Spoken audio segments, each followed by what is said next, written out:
tema que trataremos hoy es uno del que poco se habla, ya que también poco se conoce.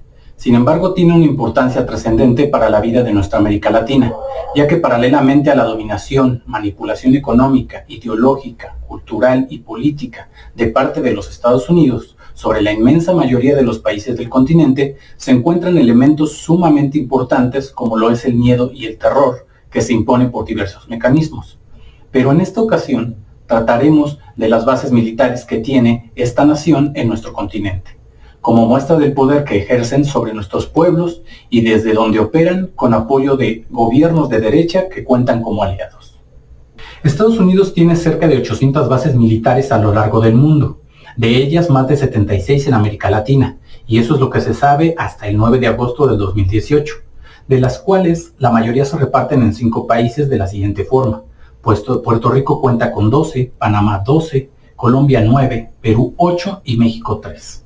La historia de las bases militares construidas por el gobierno de Estados Unidos en Latinoamérica se relacionó en un principio con la intención de tener presencia ante movimientos potencialmente conflictivos y estratégicos para su política exterior, como la construcción del Canal de Panamá, iniciada en 1903, la independencia de Cuba en 1902 y la de Puerto Rico en 1898, entre muchos más.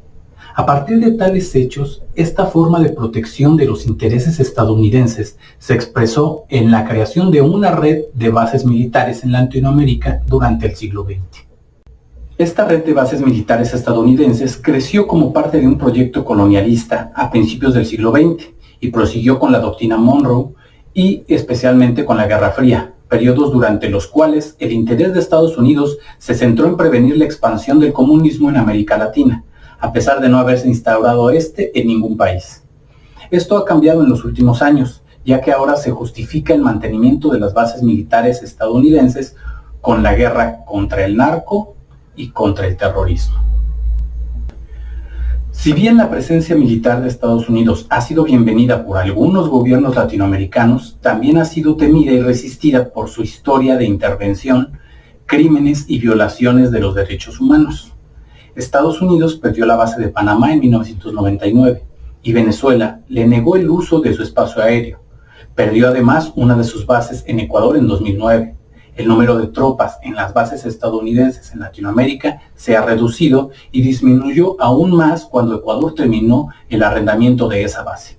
Desde entonces, muchas negociaciones para expandir la influencia militar estadounidense han fracasado. Por ejemplo, Perú y Panamá entraron en negociaciones, pero no llegaron a nada con respecto a la posibilidad de instalar nuevas bases en su territorio. Por otra parte, Colombia aceptó albergar bases, pero luego se determinó que era anticonstitucional. A partir de la década de los 80 se consolidó una red de organizaciones no gubernamentales que se oponen a la presencia estadounidense y al avance del militarismo. Por tanto, aunque haya gobiernos en Latinoamérica que quieran albergar bases militares de Estados Unidos, no lo hacen por el aumento de la oposición. Un elemento central para explicar el fracaso de las negociaciones es la pérdida del poder relativo de Estados Unidos como hegemonía, aunque aún cuente con mecanismos mediante los cuales sigue interviniendo, como la Organización de Estados Americanos, el Banco Interamericano para el Desarrollo y los acuerdos de libre comercio. Estados Unidos ha perdido el poder en el mundo por fenómenos como el crecimiento de la economía china y sus propias crisis económicas. Pero la erosión de la hegemonía no alcanza a explicar por completo el fenómeno del fracaso en las negociaciones. También debe tomarse en cuenta las fuerzas e independencia del sistema judicial, el sistema de partidos y la sociedad civil organizada, mediante proposiciones generalizables como las siguientes. Número 1. Si el país receptor percibe beneficios de abrir la base militar, no bloqueará las negociaciones entre el gobierno y la nación extranjera. Número 2. Si la oposición no percibe beneficios de la base militar extranjera y es lo suficientemente fuerte para vetar los acuerdos extranjeros con la amenaza de derrotar electoralmente al gobierno, éste negará las bases formales incluso si le interesaba abrirlas. Número 3. Si la oposición local no representa un reto electoral para el gobierno, pero sí puede utilizar los mecanismos institucionales para contrarrestar la acción del gobierno, el costo de ofrecer bases a gobiernos extranjeros se incrementa, haciendo que sea mejor buscar acuerdos alternativos. Y número 4. Si las negociaciones de bases formales fallan por los puntos 2 o 3 anteriores, el gobierno interesado buscará alternativas para escapar a la dinámica de la oposición interna. En este sentido, han habido negociaciones exitosas, pero otras han fracasado. Aún así, la falta de bases militares formales no significa que haya disminuido las operaciones estadounidenses en la región.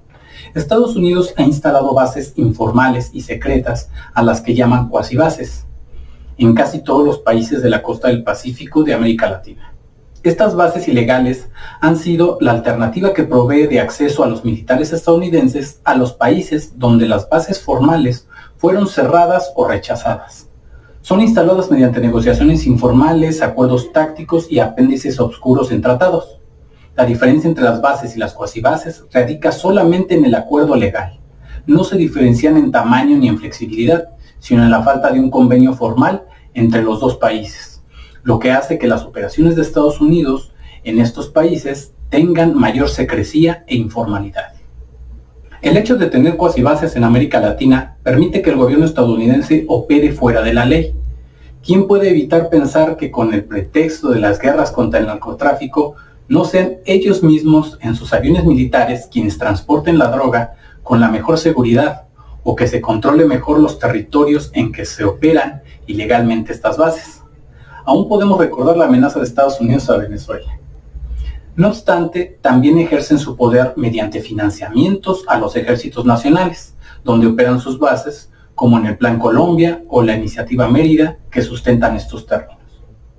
Por otra parte, cuando cambió la ruta de la cocaína del Caribe hacia Centroamérica y México, se abrieron bases militares en estos países, como la de Comalapa, en El Salvador, que es clave para el control del territorio. Allí, la oposición salvadoreña intentó evitar que se instalara, acudiendo al Congreso y a los tribunales, pero fracasó. Durante el mandato de Obama, amplió la Iniciativa Mérida de México a El Salvador, ocultándolo en forma de ayuda económica. Por ello, también se renovó la base militar en 2009.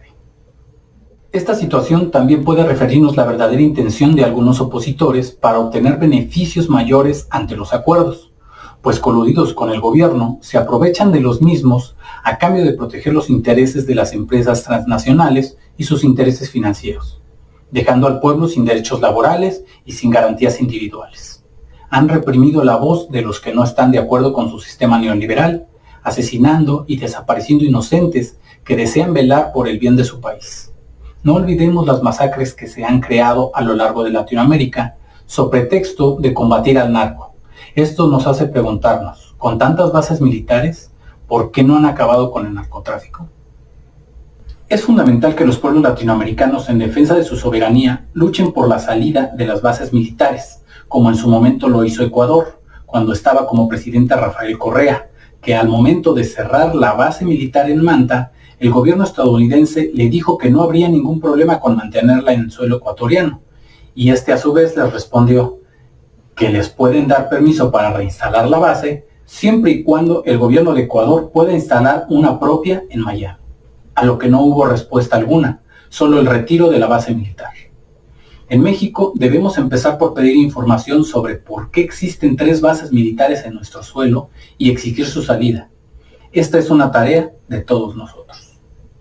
Si les gustó este video, denle like, suscríbanse y denle clic en la campanita para recibir las notificaciones de nuestros nuevos videos. Ayúdenos a compartir este video para hacerlo viral. Agradecemos a todos sus valiosos comentarios. Gracias y hasta la próxima.